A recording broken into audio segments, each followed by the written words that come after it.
Hi everyone, it's a pleasure to have you in our reading and handwriting class. And this class is basically for teachers and for parents. And the aim of this class is to help you teach your child how to read and write. Of course, reading and handwriting is not that difficult, but because teachers and parents do not use the right approach, they do not have the right resources to teach children how to read and write, and so it makes reading and handwriting a difficult task for children. But in this class, we will be learning about everything we need to know on effective steps to teach children how to read and write. And this is the first module, which is the introduction module. In today's class, we will be learning about Jolly Phonics because one of the tools to teach reading and handwriting effectively is using Jolly Phonics. So briefly, I will be telling us what Jolly Phonics is. I will also tell us the reasons why we should teach reading and handwriting using Jolly Phonics. I will be talking about the 8 steps involved in teaching Jolly Phonics.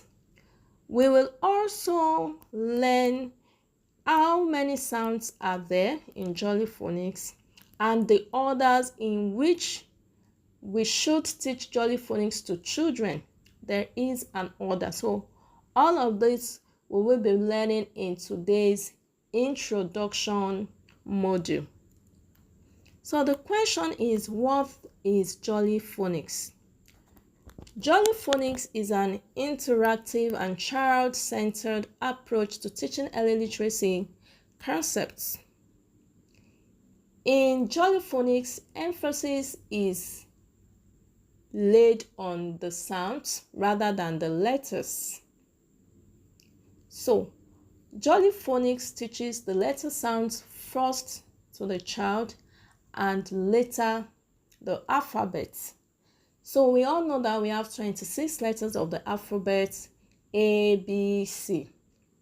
But in Jolly Phonics, we do not teach that. We teach the sounds. For instance, A, letter A sound A, letter B sound B. So we start with the sound A, B, K, D, like that. Okay? So Jolly Phonics is child-centered. It comes with a lot of activities that makes reading a pleasure for your child. It has the storytelling, demonstrating the action, how the letter sound is formed, the songs. All of these makes Jolly Phonics an effective tool to teach children how to read and how to write. Now, why do I need to use Jolly Phonics? Based on research, Jolly Phonics is good for teaching children how to read and write because there's evidence of improvement in children's reading and writing abilities with the use of Jolly Phonics. And it's effective because it is child-centered. Any teaching method you use that is child-centered helps children to learn well. Jolly Phonics helps children to pronounce the letters sound correctly, and it gives them a head start in reading because children learn letter sound knowledge, and with this knowledge they are able to put words together. They understand that each word they come across is made up of sounds, and so in their own way they try to break those words into individual sounds, and that is what a child really needs, when it comes to learning how to read. And we also need to know the steps in teaching Jolly Phonics. There are steps in teaching Jolly Phonics, and understanding these steps is very crucial to teaching children how to read. And when we skip a particular step, it's going to affect the next step. So each step is very crucial to helping children learn how to read and how to write. Here I have highlighted the 8 steps in teaching Jolly Phonics program, and it will help the children to remember the sounds. Step 1. Read a story containing the sound. Jolly Phonics have story for every sound you want to teach. So as a teacher, as a parent, read the story to your child. Children love stories. Now, what storytelling does is it helps your child develop listening skills, and the stories also contains the sounds. The words contain the sounds you want to introduce to them. So it makes them conversant with the sound even before introducing the sound to them. Step 2 is to demonstrate the action. For every story, there is an action. You have to demonstrate the action to the kids. Step 3 is to show the flashcard. A flashcard is a small card that contains pictures that helps the learner understand better the concepts you're teaching. And I'll also teach us how to make flashcards as teachers and parents. For everything you teach your child, you can always create a flashcard to make learning fun for your child. Get a plain cardboard paper, cut them into any shape you desire. It could be a circle, it could be a square, it could be a triangle. Go creative using any shape you desire. Get a marker. Now, when you get a marker, if you want to teach letter A, the sound A now, you write it out in the flashcard, and you can add to the flashcard some of the words that contains the A sound, like ant, arrow, apple. Then you show the flashcard to the child. When the child sees the flashcard, it helps in retaining the knowledge of the sound. So it means the child will be able to identify the sound anywhere in any word the child sees the sound. So flashcard is used to teach Jolly Phonics for easy identification and pronunciation of the sound. Step 4 is introduce the letter formation, and this is where handwriting skills come in. Jolly Phonics teaches the letter formation too, not only the sound. So after the flashcard, the next thing is to introduce the letter formation. Now, I want to advise us that as teachers and parents, try to make learning simple and easy for children. Now, when it comes to formation, there are over hundreds of ways to teach formation of letters, but you can develop on your own a simple way to teach the formation to your child, to your learners.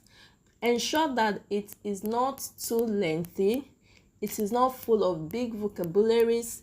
Come down to the level of the child. Personally, if I want to show a child how to write A, the formation of A, then I will do it this way. Curve round to the top, down with a short flick. A. Curve round to the top, down with a short flick. A. So you show the formation pattern to the child. And once a child gets the letter formation, it's also going to tell on the way the child will write, because whatever they are writing letters join together to form words, okay? And that's what is called handwriting. Putting letters together to form words is handwriting. So the child understands the sound, will be able to identify the sound, and will also be able to, write the sound using the proper formation.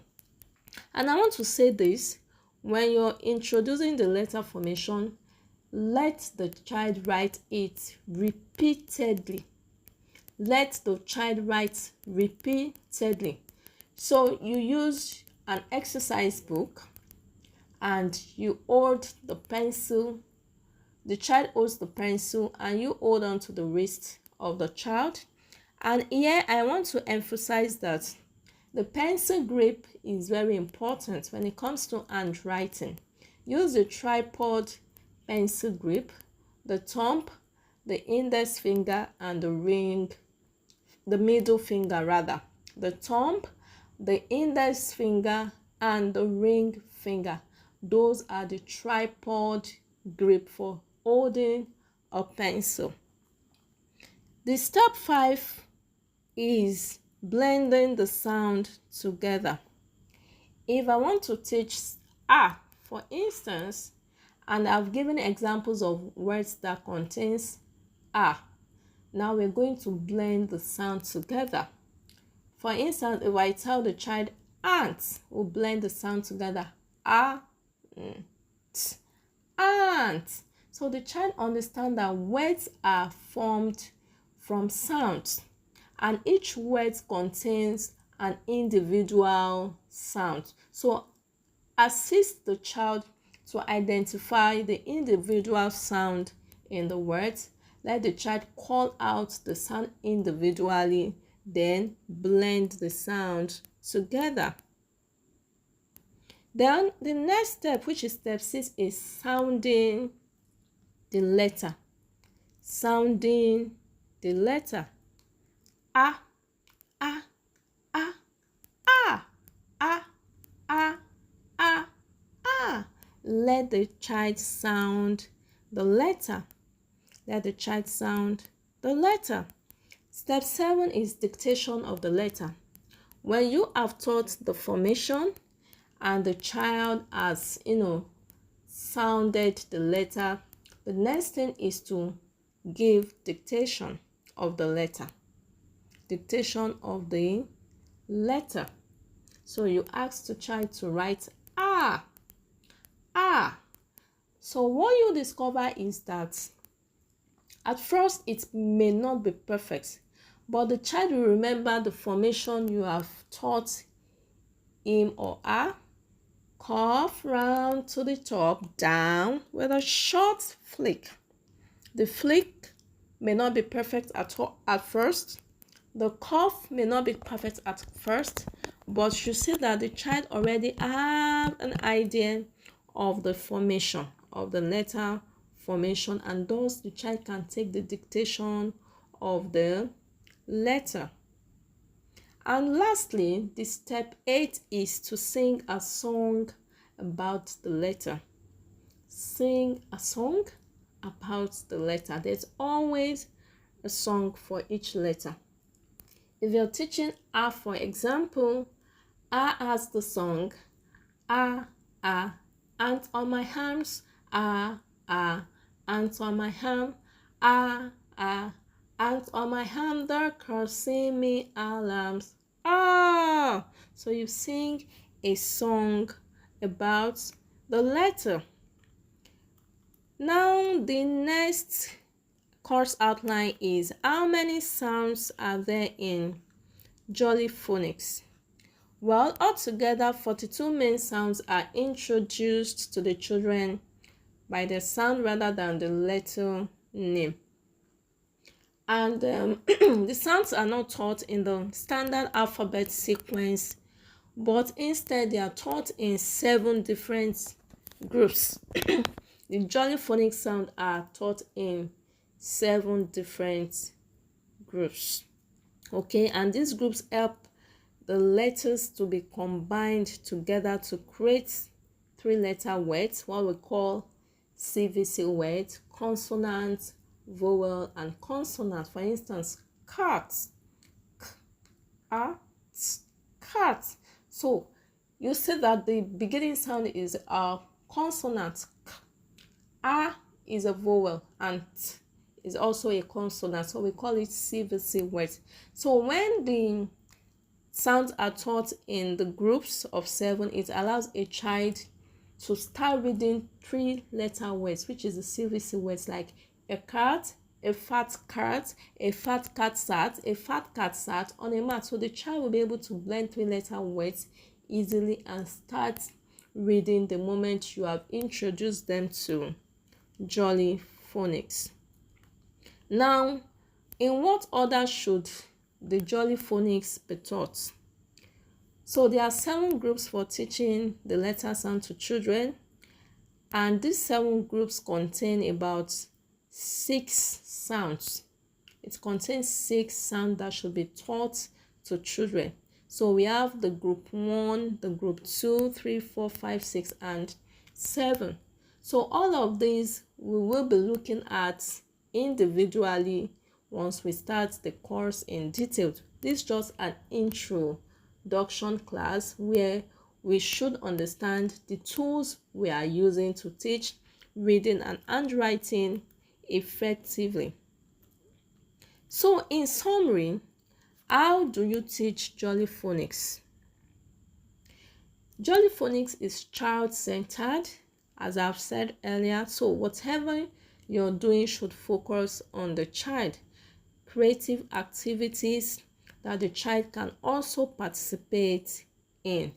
So teach the children the sound of letters rather than the name, because it will help the children to actually understand the link between the sounds and the way it is written. So teach sounds, okay? So letter N will not be known as N, but okay, so teach the sound. Then teach the letter formation, okay? Teach the letter formation using the tripod pencil grip, in which the pencil sits between the thumb and 2 other fingers.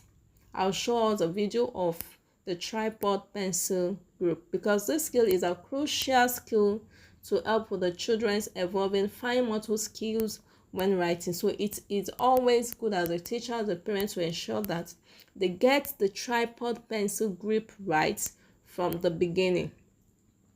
Also teach blending, how to blend sound together to build words. For example, pan, okay?